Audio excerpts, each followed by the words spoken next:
everybody, welcome to my channel. My name is Jenna. I put out new videos every Monday, so be sure to stay tuned for that. And here's me getting ready and doing my makeup.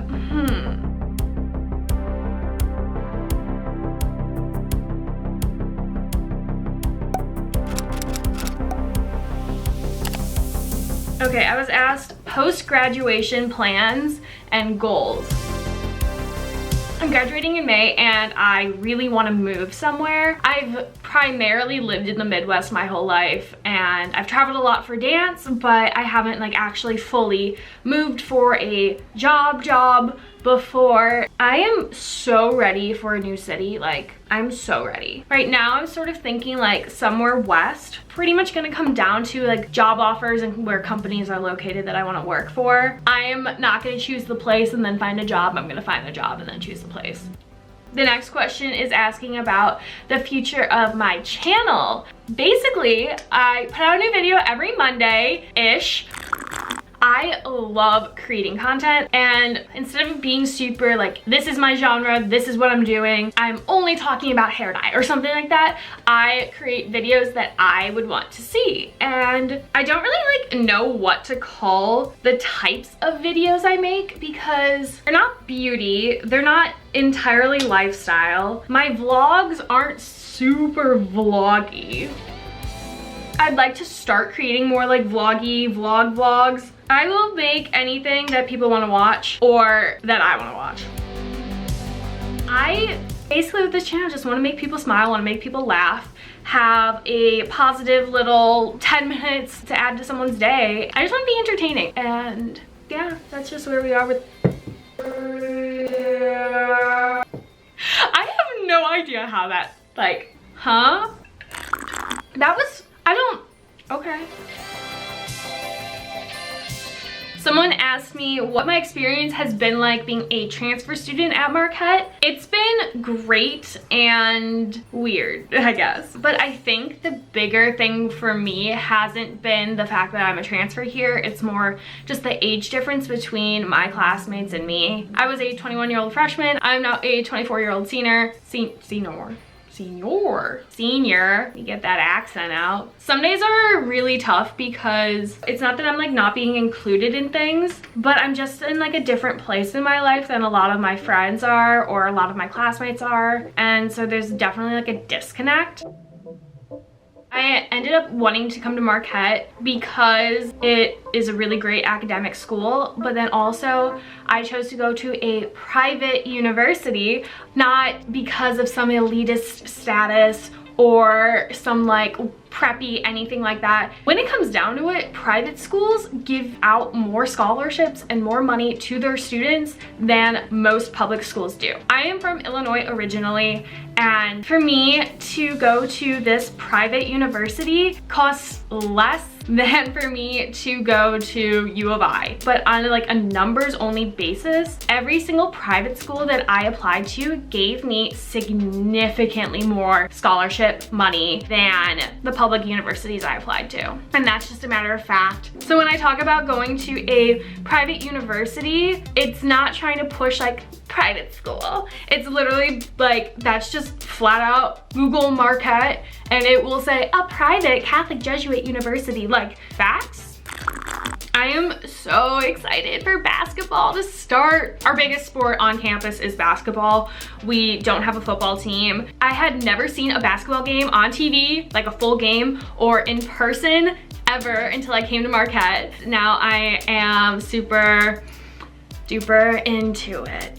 When I was younger, I looked up to Andy Anderson from How to Lose a Guy in 10 Days. I wanted to be her. I thought she was the coolest person ever. So in my mind as a small child growing up, Andy Anderson was the ultimate cool girl. And so I bring that up because Andy Anderson loves basketball and I love basketball, and not saying that I love basketball because of that, but there's definitely a correlation. That movie is so good. I love it. They don't make movies like they did back then. Wow, I'm really aging myself when I talk like that. Not that anybody asked, but I'm just gonna go ahead and talk about it. My favorite movie is 10 Things I Hate About You. And then also the classics, How to Lose a Guy in 10 Days, John Tucker Must Die, She's the Man, Mean Girls, obviously, but like. So a question people keep asking is if I'm still dancing. Right now, I'm really just focusing on graduating and building my own personal brand and businesses and creating as much as I can in every fashion of that word. Dancing wise, not so much. I really do miss certain aspects of it. It was an extremely difficult lifestyle. The last time I professionally danced was when I was on the TV show Empire.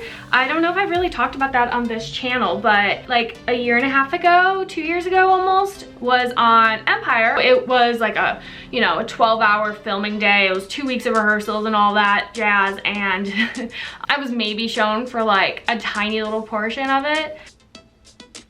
That was really my first time being in that type of role, and it was just like an incredible opportunity, and I loved it. I will insert a little clip of a couple seconds of me doing my thing on the show. Yeah, so I'm taking a directing class right now in school, and we had to tell a story, and the story I told was about my experience on So You Think You Can Dance, which I've touched on a few times on this channel. I was made to look like I was in love with the judge. We love a good edit. It was embarrassing, and it is what it is. It turned out the way it did. Yeah, that happened. Flash forward to when I got cast in Empire to do a dancing scene. It was finally filming day. We had like a week of rehearsals, and then it was the next week, and then we had done like costume fittings and all these different things, and so it was a 2-week process. And I was driving back and forth from Milwaukee to Chicago. Filming was during recruitment, and so I had to be present in Milwaukee for that at night, and then I had to be in Chicago for my costume fittings and rehearsals and everything during the day. So it was a lot of back and forth. The day came to film finally. I got stuck in traffic. Traffic always is way worse than you think it's gonna be when you have to be somewhere. It was fine, but I was stressed. So me stressed, I get to my trailer. I had a trailer. It was so cool. And then I get to my trailer, you know, I change, I do all that, and then I go into the hair and makeup trailer. Still a little bit frazzled. So me in that situation, obviously sweating. I walk on to the trailer to get my hair and makeup done. I step in, I look to my left, and guess who was sitting in the trailer getting his hair and makeup done? It was the same judge who was on So You Think You Can Dance with me, and they made me look like I was in love with, and we just had a moment of looking at each other like, obviously he knew who I was. Obviously I knew who he was. We had never talked about the TV show. Yeah, it was really awkward, and I was sitting in the chair getting my hair and makeup done, and they gave me a doorknob bun. If you're not familiar, I will insert a picture of a doorknob bun. It was tragic. If you're a ballet dancer, like, you know. Then proceeded to find out that we were doing a scene together, my dancing scene. He was also in, and then that also meant that we had to spend the entire day together.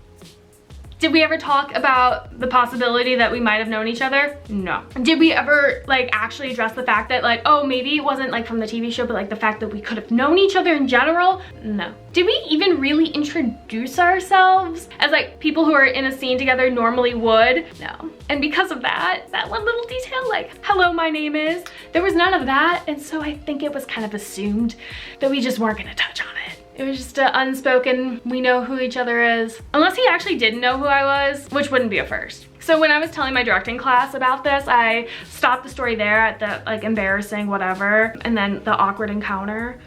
That's not even it. So then, you know, uncomfortable. I was talking with the other girls who were in the scene with me about it, and just like being like, oh my God, of course, like this is my life. We are on set and they are setting up the lights and TV shows. They have a large crew that works there. There's people everywhere. And of course, the main lighting guy then, I had gone on a date with before, and the date did not go well. In one of my previous videos when I was talking about my dating life, I might have mentioned this date as one of the worst dates I've ever gone on. So there I was, filming that day, uncomfortable from the whole co-star situation. And then in walks the lighting guy, and we just looked at each other. and then proceeded to move on. It was uncomfortable. Welcome to my life. I don't know if that story made any sense because I literally just start rambling. I get this idea in my head and then I think it's a good idea to just talk and talk, and then I forget what I'm saying and then I go on another tangent. Can you tell I've been drinking a lot of coffee? I need to slow down on the coffee intake. I don't really want to, so I'm not going to. This is gonna be fun to edit.